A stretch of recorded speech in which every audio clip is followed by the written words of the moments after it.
कहते हैं शादी दो दिलों का मिलन होती है, लेकिन जब शादी समाज को दिखाने का माध्यम बन जाए तो वही शादी एक पूरे परिवार को सड़क पर ला सकती है। आज की कहानी है एक मध्यम वर्गीय परिवार की, जिसने समाज की तालियों के लिए अपना सब कुछ दांव पर लगा दिया। राजस्थान के एक छोटे से कस्बे में रहता था रामप्रसाद का परिवार। रामप्रसाद एक सरकारी दफ्तर में क्लर्क थे। पत्नी सावित्री, एक बेटा आदित्य और एक बेटी राधा। आमदनी सीमित थी, लेकिन परिवार खुश था। छोटा सा मकान, आंगन में तुलसी का पौधा और दीवारों पर बच्चों के सपनों की तस्वीरें। रामप्रसाद हमेशा कहते थे, हम मध्यम वर्ग के लोग हैं, हमारी सबसे बड़ी पूंजी है हमारी इज्जत। उन्हें इज्जत से बहुत प्यार था, शायद जरूरत से ज्यादा। समय बीता, आदित्य ने पढ़ाई पूरी की और प्राइवेट कंपनी में नौकरी लग गई। राधा भी ग्रेजुएशन कर चुकी थी। अब घर में शादी की बातें होने लगी।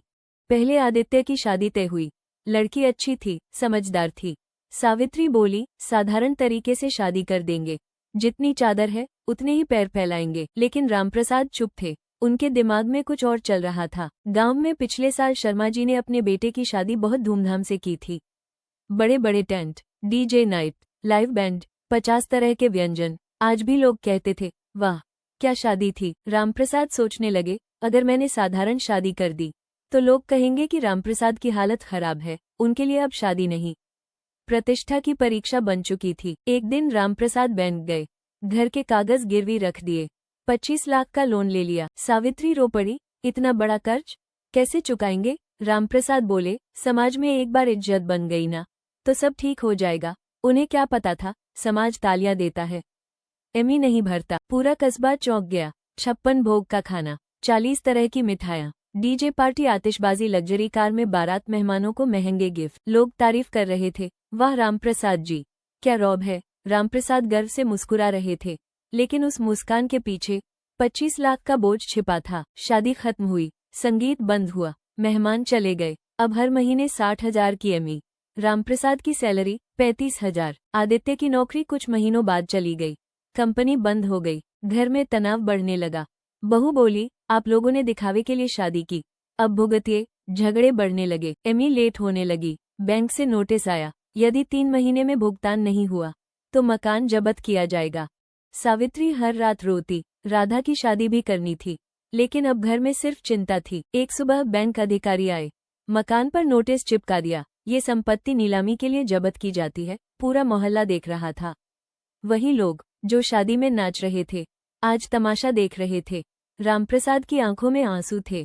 सावित्री जमीन पर बैठ गई। आदित्य की पत्नी मायके चली गई। कुछ महीनों बाद तलाक हो गया। जिस शादी के लिए इतना कर्ज लिया गया था, वही शादी टूट गई। मकान बिक गया। परिवार किराए के छोटे कमरे में रहने लगा। अब कोई पूछने नहीं आता था। समाज चुप था। रामप्रसाद टूट चुके थे। एक रात उन्होंने कहा, मैंने अपने बच्चों का भविष्य 2 दिन की तालियों के लिए बेच दिया। राधा की शादी सादगी से की गई, न डीजे न 40 मिठाइयाँ, लेकिन इस बार घर में शांति थी। रामप्रसाद ने पूरे गांव के सामने कहा, शादी दिखावे के लिए नहीं होती, जीवन बनाने के लिए होती है। मैंने गलती की, आप मत करना। अगर आप भी अपने बच्चों की शादी की तैयारी कर रहे हैं तो याद रखिए, समाज 2 दिन बात करेगा, लेकिन कर्ज जिंदगी भर पीछा करेगा।